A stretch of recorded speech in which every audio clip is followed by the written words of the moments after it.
अस्सलाम वालेकुम स्टूडेंट्स, उम्मीद है खैरियत से होंगे। जैसा कि आपको मालूम है कि हमने शुरू किया था एपिडेमियोलॉजी का कोर्स, और एपिडेमियोलॉजी के कोर्स में हमने 4 यूनिट्स मुकम्मल पढ़ी थी।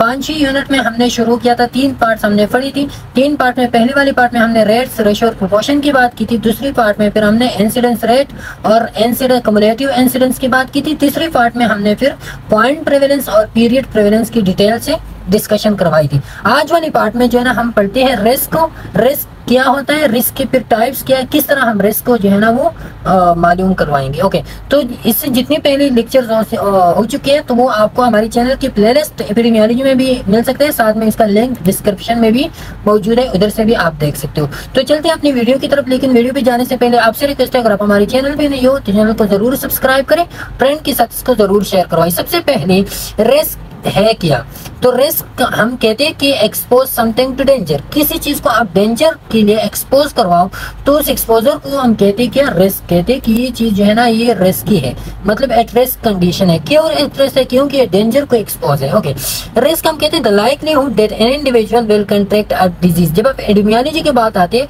तो फिर हम क्या कहते हैं कि likelihood are the chances that individual will contract a disease. कौन सी कितनी चांसेस है कि एक इंडिविजुअल को डिजीज लग जाए, तो फिर या करीब है कि इंडिविजुअल को डिजीज लग जाए, तो उसको हम क्या कहते हैं, उसको हम कहते हैं रिस्क कहते हैं। ओके, अब रिस्क की हम बताए कि रिस्क को हम किस तरह मेजर करवाएंगे या रिस्क अप्रोच किस तरह करवाएंगे एक्सेस रिस्क को, कि रिस्क को हम वो करवा दी। तो रिस्क के 2 किस्म अप्रोच होते हैं मेजर करने के लिए। पहला वाला आप मेजर करवा सकते हो रेशियो ऑफ रिस्क को, दूसरा आप मेजर करवा सकते हो डिफरेंस इन रिस्क को। अब रिस्क में बेसिकली क्या होता है, रिस्क में 2 किस्म की पॉपुलेशन होती है। पॉपुलेशन हमारे पास ये वाला फॉर एग्जांपल एक पॉपुलेशन है, इसमें ये लोग प्रेजेंट है। इसमें ये वाली जो लोग हैं, ये जो ब्लैक बॉल पॉइंट से मैंने ड्रा की है ब्लैक बॉल पॉइंट से, तो ये नॉन एक्सपोज्ड है, मतलब एक ये डेंजर को एक्सपोज नहीं है। फॉर एग्जाम्पल डेंजर हम लेते हैं इधर लंग कैंसर आप डेंजर लेते हैं। तो जो लोग स्मोकिंग नहीं करती, क्या नहीं करती, स्मोकिंग नहीं करती, तो हमने ब्लैक भी शो किया क्योंकि ये नॉन एक्सपोज्ड है। जो स्मोकिंग करते हैं तो वो एक्सपोज है, मतलब चांसेस है कि उसको लग जाए लंग कैंसर। तो ये क्या है, नॉन स्मोकिंग वाली वो नॉन एक्सपोज पॉपुलेशन है, स्मोकिंग वाली वो एक्सपोज पॉपुलेशन कॉल्ड डेंजर है। तो अब जब रेशो मालूम करते हैं तो रेशो में आप जो है ना रिस्क एंड एक्सपोज, जो एक्सपोज पॉपुलेशन है उसको नॉमिनेटर में लेते हो और जो नॉन एक्सपोज पॉपुलेशन है उसको हम डिनोमिनेटर में लेते हैं। जब आप डिफरेंस मालूम करते हो रिस्क की, तो डिफरेंस जो है ना risk and expose minus risk and non expose आप लेते हो। ओके, तो ये क्या है, ये इसका मेजरमेंट है। डिटेल से हम पढ़ते हैं। फिर इसके बाद आते हैं रिलेटिव रिस्क, या इसको रेशो रिस्क भी कहते हैं। तो रेशो रिस्क और रिलेटिव रिस्क भी सेम होते हैं। रिलेटिव का मतलब है कि आप एक रिस्क को दूसरे के साथ कंपेयर करवाते हो, तो ये रिलेटिव रिस्क है कि आप एक्सपोज को नॉन एक्सपोज के साथ कंपेयर करवा दो, तो इसको हम क्या कहते हैं, रिलेटिव रिस्क। के risk and expose as compare to the non expose वो कितना है, तो दोनों को आप क्या करवाते हो, कंपेरिजन इसकी करवाते हो। ओके, फिर जो है ना हम आते हैं रिस्क को जब हम मालूम करवाते हो तो इसके लिए हम आते हैं कोहार्ट स्टडी के लिए। कोहार्ट स्टडी क्या होता है, इसके बारे में मैंने पहले लेक्चर में आपको डिटेल से बताया था कि कोहार्ट स्टडी जब आप ग्रुप ऑफ पीपल को एक ओवर पीरियड ऑफ टाइम के लिए आप फॉलो अप करवाते हो, उसमें आप इंसिडेंस केसेस देखते हो, तो उसको हम क्या कहते हैं, कोहार्ट स्टडी। कोहार्ट हम कहते हैं ग्रुप ऑफ पीपल को स्टडी, जब आप ग्रुप ऑफ पीपल को over a period of time के लिए स्टडी करवाते हो। फॉर एग्जाम्पल ये हमारे पास पॉपुलेशन है, इसमें ये जो ब्लैक वाले पीपल है, ब्लैक में हमने किया है वो नॉन एक्सपोज है, और जो ग्रीन में हमने या जो ब्लू में हमने शो किया है वो क्या है, एक्सपोज पॉपुलेशन है। इसका स्टडी हमने स्टार्ट किया 2010 से 2015 तक हमने इसका स्टडी किया। 2015 में हम इस बात पे पहुंचे कि इसमें ये जो ब्लैक वाली नॉन एक्सपोज है, नॉन एक्सपोज को हमने अच्छा ऊपर से शुरू करके, तो ये जो रेड वाली है, रेड वाले डिजीज आ गई है किसमें, एक्सपोज में। तो एक्सपोज में जो रेड वाली डिजीज है वो हमने ए भी शो की, और एक्सपोज जो अनडिजीज रह चुकी है, मतलब उसको डिजीज डेवलप नहीं हुआ है, तो वो हमने बी शो की। फिर नॉन एक्सपोज में भी डिजीज हो सकता है, डिजीज तो दोनों को चांसेस है, एक्सपोज को भी चांसेस है, नॉन एक्सपोज को भी चांसेस है। तो एक्सपोज को ज्यादा चांसेस है, नॉन एक्सपोज को कम चांसेस है कि उसको लग जाए। तो इस तरह की डिजीज जो या केसेस जिसको हम कहते हैं, केसेस या डिजीज उसको हम कहते हैं। तो केसेस या डिजीज जो डेवलप हो चुके हैं एक्सपोज में वो हमने सी भी शो की, और जो नॉन एक्सपोज में तो हमने सी भी शो की, और जो नॉन एक्सपोज में जो ब्लैक वाले हैं जिसको डिजीज नहीं लगा है तो हमने डी भी शो की। अब हमने इसका स्टडी किस तरह करना है, तो स्टडी में आपने एक्सपोज के लेने, नॉन एक्सपोज को लेने। अब आपने जो है ना इंसिडेंस मालूम करने हैं एक्सपोज में और नॉन एक्सपोज में। तो ये वाली है डिजीज, एक्सपोज में ए और बी है, एक्सपोज में ये वाले आप देखिए तो एक्सपोज में ए और बी है ना। और नॉन एक्सपोज में सी और डी है। नॉन एक्सपोज में जो ए है वो डिजीज है, और एक्सपोज में जो नॉन डिजीज है वो बी है। इधर आप देख सकते हो। फिर नॉन एक्सपोज की तरफ जब हम आ जाए तो नॉन एक्सपोज में जो वो है डिजीज जिसको नहीं लगा है वो डी पे हमने शो किया, और डिजीज जिसको लगा है वो हमने सी पे शो किया, डिजीज डेवलप सी पे। अब आपने जो है ना क्या करवाना है, आपने इसका रेशो निकालना है। तो रेशो इंसिडेंस जब आप निकालोगे तो इंसिडेंस के लिए ये दोनों जब आप जमा करवाते हो डिजीज और नॉन डिजीज तो ये A+B बन जाता है। इंसिडेंस में आप क्या करवाते हो, a disease divided by n number of case है ना, और डिवाइड बाई टोटल पॉपुलेशन, तो टोटल पॉपुलेशन A+B है ना, तो case divide by total population ये हो गया। नॉन एक्सपोज में जब आप इंसिडेंस मालूम करते हो तो केस क्या है या डिजीज C है, और divide by total population C+D है। तो ये आपके पास हो गया incidence and expose A divide by A+B, incidence is non expose A divide by C+D, ये नॉन एक्सपोज में इंसिडेंस हो गया। अब आपने कोहॉर्ट स्टडी इसका मजीद करना है। आप ये तो हमने रेशो सैंपल निकाल दिया। जब आप इसका रिलेटिव रिस्क निकालते हो तो रिलेटिव रिस्क में आप दोनों के एक्सपोज और नॉन एक्सपोज को कराते हो। तो रिलेटिव रिस्क में आप incidence and exposed divided by incidence in non expose, तो relative risk is equal to incidence and exposed population divided by incidence and non exposed population. ये आपने करनी, तो इसको आप इस पे डिवाइड कर दो सिंपली, यही बात है। तो इसको एक्सपोज को आपने ले लिया, नॉन एक्सपोज पे आपने डिवाइड कर लिया, तो ये आपके पास आ गया रिलेटिव रिस्क आ गया। ओके, ये कोहॉर्ट स्टडी डिजाइन में ये होता है। अब आपने एक एग्जांपल लेना है। एग्जांपल क्या लेना है, फॉर एग्जांपल हमारे पास कंजेनिटल हार्ट डिजीज है। अब ये कंजेनिटल हार्ट डिजीज जो है ना, ये जो स्मोकर्स होते हैं, स्मोकर में एक्सपोज और नॉन एक्सपोज पीपल है। तो स्मोकर जो कंजेनिटल हार्ट डिजीज जो एक्सपोज थे, मतलब जो लोग स्मोकिंग सिगरेट को एक्सपोज थे, जो लोग सिगरेट कर रहे थे, तो हमने एक्सपोज पॉपुलेशन में ले लिया। ये एक्सपोज पॉपुलेशन है, और ये क्या है, ये नॉन एक्सपोज पॉपुलेशन है। जो लोग स्मोकिंग नहीं कर रहे हैं वो नॉन एक्सपोज है। अब एक्सपोज पॉपुलेशन में जो लोग स्मोकिंग कर रहे थे उनमें से 84 लोगों को कंजेनिटल हार्ट डिजीज लग गया, तो ये हो गया। जिनको नहीं लगा वो 2916 तो जो थे उसको डिजीज नहीं लगा। तो ये सारे के सारे कितने हो गए, टोटल पॉपुलेशन 3000 की है, इसमें इनको लग गया, इनको नहीं लगा। तो इंसिडेंस आप किस तरह मालूम करोगे, cases divide by total population. Cases 84 है, डिवाइड बाय टोटल पॉपुलेशन 3000 है। ओके, इस तरह की नॉन स्मोकर में, तो नॉन स्मोकर में 87 को लग गया, और आपने जो है ना फिर ये वाले मालूम करने, तो ये वाली नॉन स्मोकर की पॉपुलेशन जो डिजीज जिसको नहीं लगा, तो वो टोटल पॉपुलेशन है, तो ये case divided by total population 87 divided 5000। आपने जो है ना incidence and expose divide by incidence and non expose पे डिवाइड करना है, तो ये इंसिडेंस एंड एक्सपोज हो गया, ये divide by incidence and non expose, दोनों को डिवाइड करोगे तो आपके पास आ जाएगा 1.67। अच्छा, जब आपने ये स्टडी करवा लिया तो अब आप जो है ना, अब ये स्टडी करते हैं, तो हम ये स्टडी इसलिए करते हैं कि हम ये मालूम करें कि एक रिस्क की वजह से जो है ना, रिस्क और डिजीज के दरमियान कोई ताल्लुक है या नहीं है। तो इस वजह से जो है ना हम रिस्क की स्टडी करवाते हैं। तो अब आपने इस स्टडी से क्या मालूम कर दिया कि रिस्क और डिजीज के दरमियान जो है ना ताल्लुक है या नहीं है। उस रिस्क की मतलब स्मोकिंग की वजह से ये डिजीज कंजेनिटल हार्ट डिजीज हो सकता है या नहीं हो सकता, तो ये आपने मालूम करना है। तो उसके लिए आप रिलेटिव रिस्क को जो है ना वो मालूम करोगे। तो रिलेटिव रिस्क हमने मालूम कर दिया इधर 1.67। अब आपने इससे इंटरप्रेट करवाना है। तो इंटरप्रेशन आप इससे क्या करवाओगे, इंटरप्रेशन आप इससे ये करवाओगे कि फॉर एग्जांपल रिलेटिव रिस्क 1 से ज्यादा था। 1 से ज्यादा का मतलब ये है कि ये incidence and expose divide by incidence and non expose है ना, रिलेटिव रिस्क। तो जब 1 से ज्यादा था, 1 से ज्यादा का मतलब ये है कि incidence and expose is greater, expose में इंसिडेंस ज्यादा थी। तो जब एक्सपोज में इंसिडेंस ज्यादा हो, इसका मतलब ये कि स्मोकिंग सिगरेट वाले एक्सपोज पीपल थे, तो उसमें ज्यादा पेशेंट आ गए। तो इसका मतलब है कि smoking cigarette is related with the coronary congenital heart disease, इसके साथ क्या है वो, तो इसके दरमियान जो है ना अच्छा ये वाला हमने किया कि जब ज्यादा हो, रिलेटिव रिस्क जब 1 से ज्यादा हो, तो मतलब है ये ऊपर वाला ज्यादा है, ऊपर वाला ज्यादा है, तो smoking cigarette age related with the congenital heart disease पे कुछ इफेक्ट्स है। लेकिन जब ये दोनों सेम हो, तो इसका मतलब ये है कि expose risk and expose is equal to risk and non expose. Expose में जितने पेशेंट आ गए या डिजीज आ गई, उतना नॉन एक्सपोज में भी आ गए। तो इसका मतलब ये है कि स्मोकिंग सिगरेट इसके साथ कोई ताल्लुक नहीं है। स्मोकिंग जो लोग सिगरेट पीती थी उनको भी डिजीज लग गया, जो लोग नहीं पीती थी उनको भी लग गया, कोई ताल्लुक नहीं है। लेकिन जब ग्रेटर हो जाए तो इसका मतलब ये कि जो लोग सिगरेट पीती थी उनको ज्यादा लग गया, इसका मतलब ये कि सिगरेट पीने का कुछ ना कुछ ताल्लुक तो है।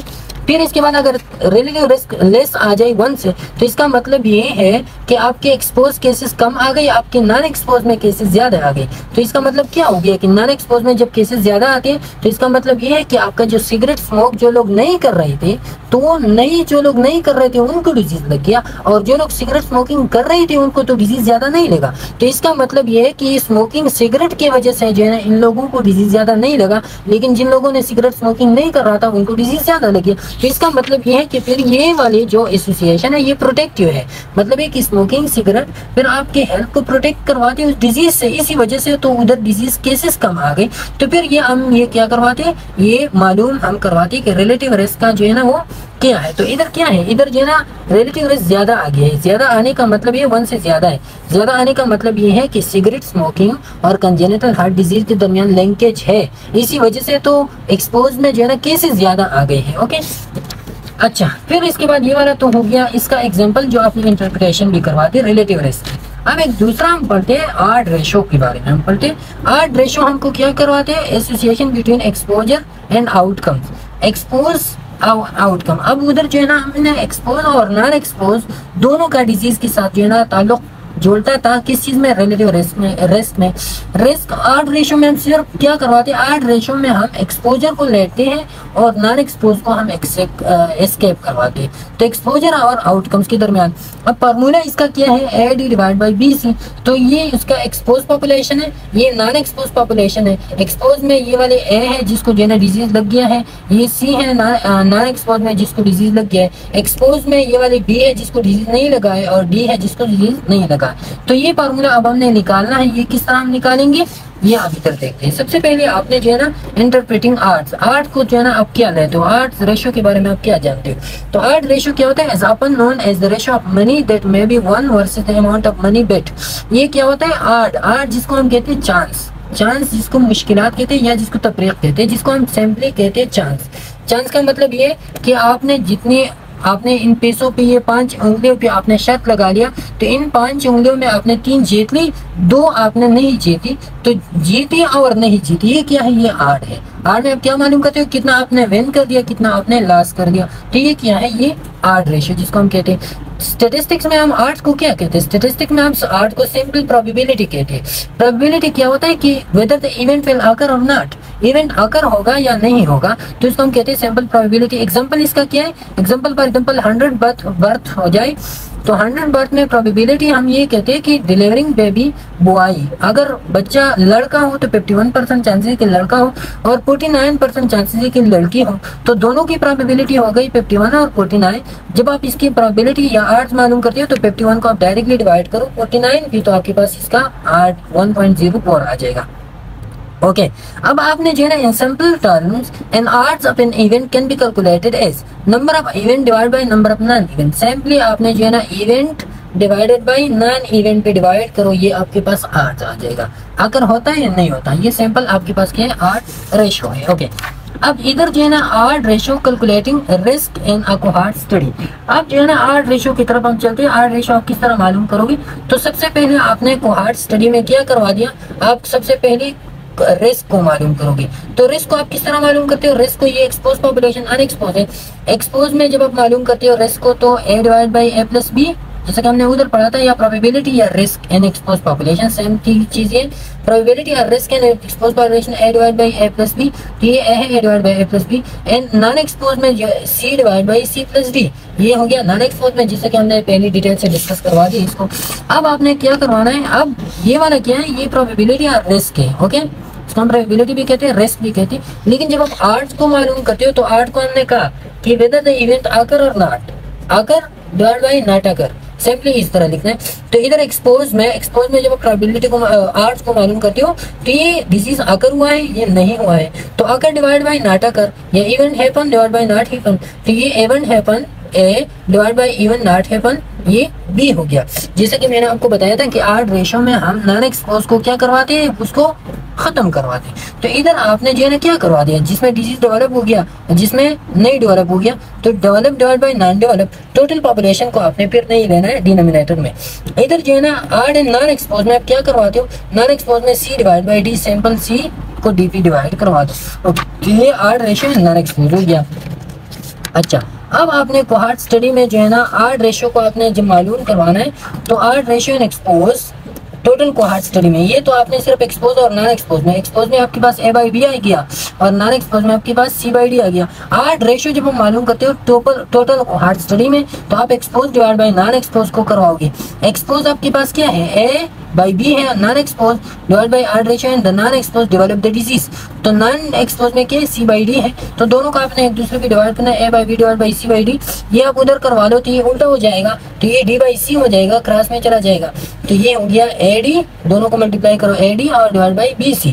तो ये क्या हो गया, ये वही वाला फार्मूला जो हमने पहले पढ़ा था कि आर्ट रेशियो का formula AD divide by BC। Simply आपने जो है ना इसको जान लिया। ओके, अब जो है ना आपने ये तो कोहार्ट स्टडी में आपने आर्ट रेशियो मालूम कर लिया। कोहार्ट स्टडी का मैंने आपको बता दिया कि आप जो है ना इसमें एक ग्रुप ऑफ पीपल लेते हो, उसका ओवर पीरियड ऑफ टाइम के लिए आप जो है ना क्या करवाते हो, उसका स्टडी करवाते हो। दूसरा स्टडी टाइप हमारे पास होता है केस कंट्रोल स्टडी। अब केस कंट्रोल स्टडी में आप जो है ना over period of time follow up नहीं करवाते, इसमें आप केस को लेते हो और कंट्रोल को लेते हो। केस क्या होता है, केस आपके पास होता है डिजीज होता है, क्या होता है, डिजीज होता है। दूसरा होता है आपके पास कंट्रोल होता है नॉन डिजीज पीपल। तो disease divided by non disease और नॉन डिजीज, केस और कंट्रोल, इसमें आप फॉलो अप भी नहीं करवाते। मतलब ये है कि आप जो है ना अगर एक लेबोरेटरी में चली गई, आपने उधर देख लिया कि इतने लोगों को केस लग गया, इतने लोग जो है ना इसको डिजीज नहीं है, सैंपल आपने ले ली, तो ये क्या करें, इसमें आप फॉलो अप नहीं करवाते। इसमें आप सिंपली जो है ना ये पूछते हो कि कितने लोग जो है ना ये जिनको डिजीज लग गया था, जिनको नहीं लगा था, तो उसमें एक्सपोज वाले लोग कितने थे, नॉन एक्सपोज में कितने थे। इसमें आपके पास एक्सपोजर और नॉन एक्सपोजर के एक्चुअल डेटा नहीं होता। ये आप इधर बात याद रखें, बाद में इसमें फिर क्वेश्चंस आते हैं तो फिर उसका सॉल्व करना उधर फिर हम नहीं बता सकते। तो ये एक्सपोज और नॉन एक्सपोज में ये आप ये केस और कंट्रोल में ये बात याद रखें कि इसमें आपके पास एक्सपोजर और नॉन एक्सपोजर के रियल डेटा नहीं होता। रियल डेटा जैसे कि केस कोहार्ट स्टडी में होता है ना, कोहार्ट स्टडी में आपके पास क्या होता है, कोहार्ट स्टडी में आप फॉलो करवाते हो। फॉर एग्जांपल आपने 2010 से शुरू किया और 2020 तक आपने जो है ना स्टडी किया, तो इसके दरमियान जितने लोग एक्सपोज थे उसका भी आपको पता था, जितने नॉन एक्सपोज थे उसका भी आपको पता था, जिसमें डिजीज डेवलप हो गया वो भी आपको पता चला, एक्चुअल डेटा आपके पास था। लेकिन एक्सपोज केस कंट्रोल में क्या कराते, केस कंट्रोल में आपने 2010 में आप चले गए, डायरेक्ट आपने उधर लोगों से पूछ लिया कितने लोगों को डिजीज है, कितने को लंग नहीं है। किसने कहा कि 100 लोगों को लंग कैंसर है और 100 को लोगों को लंग कैंसर नहीं है, तो आपने कहा कि ये 100 लोग जो लंग कैंसर इसको है, इसमें एक्सपोज कितनी थी और कितनी नॉन एक्सपोज थे, मतलब कितने लोग स्मोकिंग करते थे, कितने लोग नहीं करते थे। तो उन्होंने आपको बताया कि इतने लोग करते थे, इतने नहीं, लेकिन आपके पास एक्चुअल डेटा नहीं होता जो आपने खुद ऑब्जर्व किया हो। ओके, इसमें जो है ना पाल्स डेटा भी हो सकता है एक्सपोज और नॉन एक्सपोज का।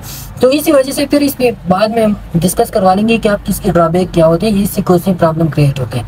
अब केस कंट्रोल, केस और कंट्रोल ये दोनों बातें, तो ये केस है, ये आपके पास क्या कंट्रोल है। अब ये एक्सपोजर में केस आ गया है, ये नॉन एक्सपोज में केस आ गया है C, ये कंट्रोल में केस कंट्रोल है, इसको नहीं, और ये D नॉन एक्सपोज में कंट्रोल केस है। तो art ratio data case was exposed. तो अब आर्ट रेशो केस का जो एक्सपोज है, जो एक्सपोज है उसमें आर्ट रेशो क्या है, तो अब आपने इधर देखनी है, ए जो है ना ए केस है और डिवाइड बाई C, तो C क्या है, नॉन एक्सपोज है। तो ये देखिए आपके odd ratio no history of expose, इसको जो है ना ये भी केस है, ये भी केस है, दोनों केस है, तो case divided by case, art ratio in case of expose divided bye art ratio in case of non expose. लेकिन इधर आपने क्या करना है, art ratio that control was expose, तो कंट्रोल कितना एक्सपोज था, तो expose divide by non expose आप लिखोगे। इधर जो है ना केस कितना एक्सपोज था, तो case expose divide by case non expose.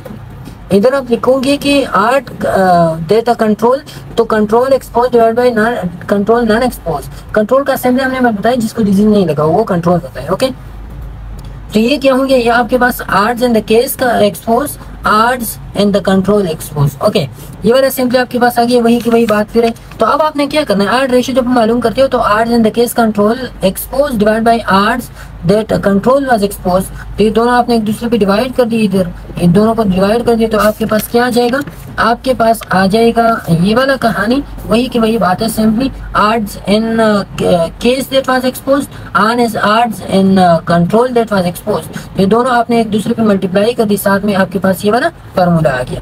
अब आपने जो है ना ऑड रेशो भी हमने इस तरह की मालूम की, रिलेटिव रिस्क भी हमने मालूम कर दिया। तो अब ऑड रेशो रिलेटिव रिस्क में डिफरेंस क्या है, अब जो बातें हमने की ना ऑड रेशो के बारे में कि ये कौन से पॉपुलेशन में होते हैं, किस तरह होते हैं, तो वो बातें इधर आपको जो है ना वो आएगी, जरूरत में आएगी। ओके, ऑड रेशो और रिलेटिव रिस्क में आपको पता डिफरेंस क्या है। तो ऑड रेशो को हमने मालूम कर दिया, अभी हमने कोहॉर्ट स्टडी में भी मालूम कर दिया, केस कंट्रोल स्टडी में भी हमने ऑड रेशो को मालूम कर दिया, दोनों में। लेकिन जो वो होता है ना ऑड रेशो में क्या होता है, the exposure odd ratio is equal to the disease odd ratio. अब ये होता है कि एक्सपोजर ऑड रेशो और डिजीज ऑड रेशो ये दोनों सेम होता है। ये इधर आप देखिए, एक्सपोजर ऑड रेशो और डिजीज ऑड रेशो, इस फॉर्मूले से आप देख सकते हैं जो एक्सपोजर ऑड रेशो होता है और साथ में जो डिजीज ऑड रेशो होता है, ये दोनों क्या होते हैं, ये सेम होता है। जैसे कि हमने बताया a divide by C is equal to a divide by B. इधर आप देख लीजिए वो किधर गया, ये वाला है। अच्छा, तो ये एक्सपोजर ऑड रेशो है और a डिवाइड बाई सी, और ये जो है ना अनएक्सपोज ऑड रेशो है a डिवाइडेड बाई बी, ये वाला है। तो ये unexpose exposure odd ratio is equal to the disease odd ratio. तो ये डिजीज ऑड रेशो क्या है, a डिवाइड बाई बी है ना। डिजीज ऑड रेशो का मतलब ये कि ये डिजीज है, ये नॉन डिजीज है। तो disease divide by non disease, disease odd ratio हो गया a डिवाइडेड बाई बी। और केस ऑड रेशो क्या है, या एक्सपोजर ऑड रेशो, तो एक्सपोज डिवाइड बाई अनएक्सपोज होगा a डिवाइड बाई सी। तो a divide by C equal to a divide by B, ये हो गया आपके पास exposure odd ratio is equal to disease odd ratio. अब relative risk can only be calculated in a cohort study. Relative risk को आप सिर्फ cohort study में कैलकुलेट करवाते हो। क्यों, इधर जो है ना ऑड रेशो को हम दोनों में कैलकुलेट करवाते थे, इधर रिलेटिव रिस्क को हम जो है ना सिर्फ इसमें, क्योंकि रिलेटिव रिस्क के लिए आपके पास होना चाहिए exposure data, actual exposure data relative risk के लिए आपके पास होना चाहिए। लेकिन ऑड जो वो होता है ना केस कंट्रोल स्टडी, तो केस कंट्रोल स्टडी में एक्चुअल एक्सपोजर डेटा नहीं होता। जैसे कि and in case control there is no true expose and non expose people data. तो केस कंट्रोल में आप डायरेक्ट जाते हो, उधर पूछते हो कौन एक्सपोज थी कौन नहीं थी, जिसमें आप लोग झूठ भी बोल सकते हैं, सब कुछ बोल सकते हैं, आप जो है ना थोड़ी कम ज्यादा भी करवा सकते हो। तो केस कंट्रोल में आपके पास जो है ना एक्चुअल एक्सपोज और नॉन एक्सपोज के डेटा नहीं होता। तो इस वजह से जो है ना वी कैन कैलकुलेट, तो हम इस वजह से रिलेटिव रिस्क को जो है ना डायरेक्टली केस कंट्रोल से वो नहीं करवा सकते। अगर आपने रिलेटिव रिस्क को केस कंट्रोल में डिटरमिन करवाना है तो आपने जो है ना पहले ऑड रेशो को उस केस कंट्रोल की डिटरमिन करवाना है, फिर ऑड रेशो से जो है ना फिर क्या करोगे आप, रिलेटिव रिस्क को आप कैलकुलेट करवाओगे। ओके, सिंपल ये बात हो गई कि ऑड रेशो आप जो है ना दोनों पॉपुलेशन केस कंट्रोल स्टडी और कोहॉर्ट स्टडी में मालूम कर सकते हो। रिलेटिव रिस्क आप सिर्फ कोहॉर्ट में मालूम कर सकते हो। अगर आप केस कंट्रोल में मालूम करवाना चाहते हो तो उसके से पहले आपने इनडायरेक्ट मालूम करवाना है, थ्रू द ऑड रेशो मालूम करवाना है। ओके, अच्छा, अब जो है ना ऑड रेशो इंटरप्रिटेशन हम किस तरह करोगे। फॉर एग्जांपल आपका ऑड रेशो आपने मालूम करवा दिया, ऑड रेशो आपके पास आ गया 1। तो ऑड रेशो जब 1 आ जाए तो इसका मतलब ये ऑड रेशो 1 का मतलब क्या होता है कि एक्सपोज डिवाइड बाय अनएक्सपोज ना, expose divide by non expose हमारे पास क्या होता है, इवेंट आकर इवेंट नॉट आकर। ठीक है, ऑड रेशो है। जब ये 1 आ जाए तो मतलब ये कि exposure is equal to non exposure. Exposure में जो केस आ गया था वो नॉन एक्सपोजर की केसेस के बराबर थी। तो इसका मतलब ये कि ये जो रिलेटिव वो था एक्सपोजर था, तो एक्सपोजर का कोई ताल्लुक नहीं है डिजीज के साथ। For example smoking and expose है, स्मोकिंग एंड एक्सपोजर है is equal to smoking and non exposure.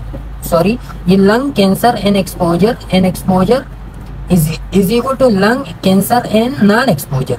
अब ये लंग कैंसर एक्सपोजर को स्मोकिंग के एक्सपोज था, तो इसका मतलब है कि स्मोकिंग लंग कैंसर के दरमियान कोई ताल्लुक नहीं है, क्योंकि लंग कैंसर एक्सपोज में जितने केसेस आ गए उतने लंग कैंसर के केसेस जो है ना नॉन एक्सपोज में आ गए। तो स्मोकिंग का कोई ताल्लुक नहीं रहा, क्योंकि जो है ना इंडिपेंडेंट एसोसिएशन है। अगर ऑड रेशियो जो है ना वो ज्यादा हो 1 से, तो 1 से जब ज्यादा हो मतलब ये कि एक्सपोज में केसेस ज्यादा थे, नॉन एक्सपोज में केसेस कम थे। जब एक्सपोज में केसेस ज्यादा हो तो इसका मतलब ये कि स्मोकिंग की वजह से ये केसेस ज्यादा है, क्योंकि स्मोकिंग इधर नहीं है तो इधर केसेस कम आ गई नॉन एक्सपोज में। तो इसका मतलब ये कि ये जो एक्सपोजर है इसका रिलेशन है किस चीज के साथ, इसका रिलेशन है लंग कैंसर या डिजीज के साथ। तो काजल है, मतलब ये कि smoking is cause of the lung cancer.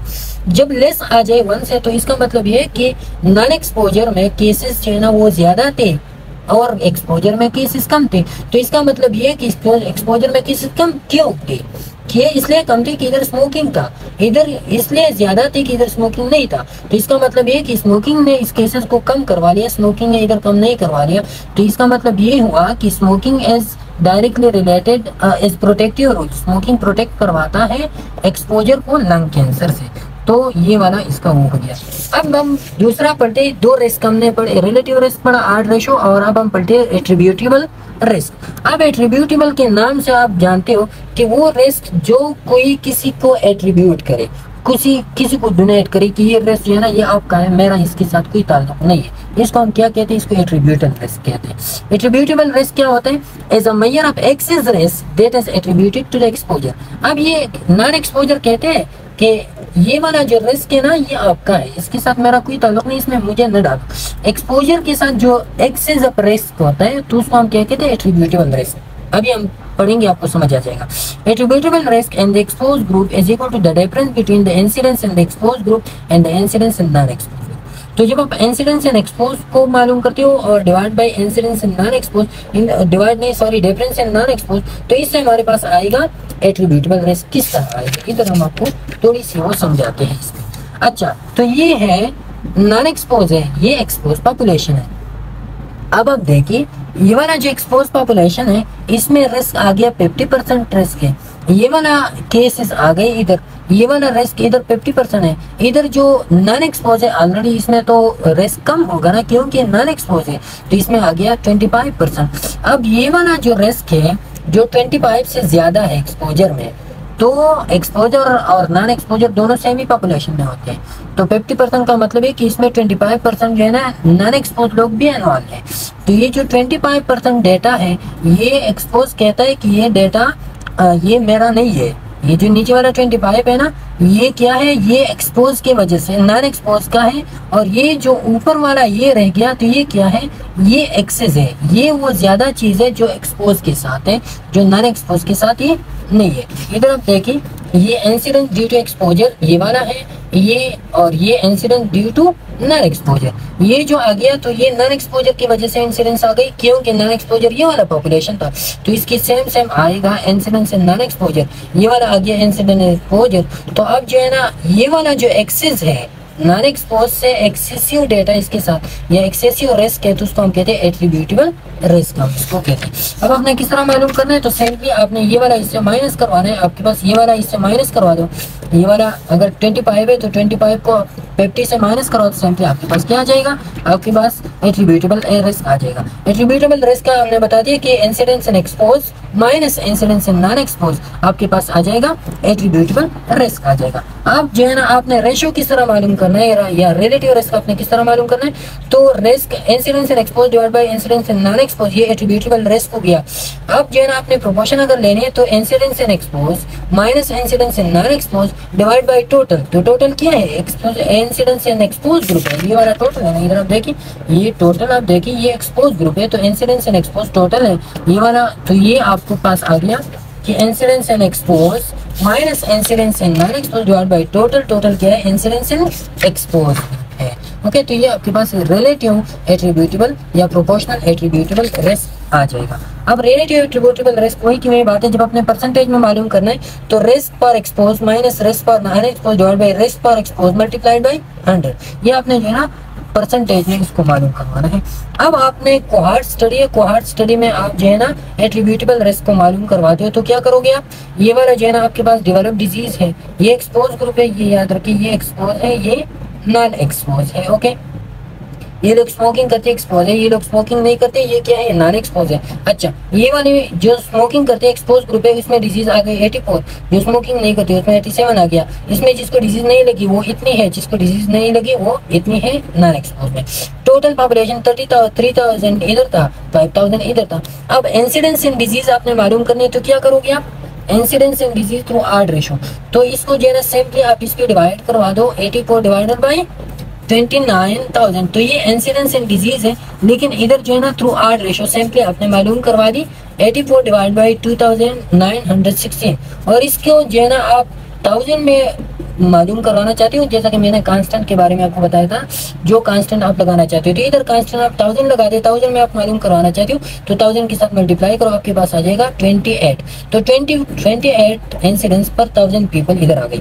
Same इस तरह के आपने करने हैं, ये वाले cases divided by no cases, तो इस पे आपने मालूम, और इधर जो है ना आपने किस चीज पे मल्टीप्लाई करवाना है, इधर जो है ना ये वाला है 1000, तो 1000 के साथ, ये 1000 के साथ अपने मल्टीप्लाई करवाना है, आपके पास आ जाएगा क्या, आपके पास आ जाएगा 17.4 पर 1000 केसेस, आपके पास ये वाला आ जाएगा कोहॉर्ट स्टडी में, ये एक्सपोज और नॉन एक्सपोज में। अब आपने इसका एट्रीब्यूटेबल रिस्क मालूम करना है, तो एट्रीब्यूटेबल रिस्क आप किस तरह मालूम करोगे कि incidence and expose minus incidence and non expose, same पे आप वही कर ले, incidence and expose divide by minus incidence and non expose, 28 minus 17.4, ये वाला आपके पास आ गया 10.6 पर 1000 पर ईयर, ये आपके पास आ गया।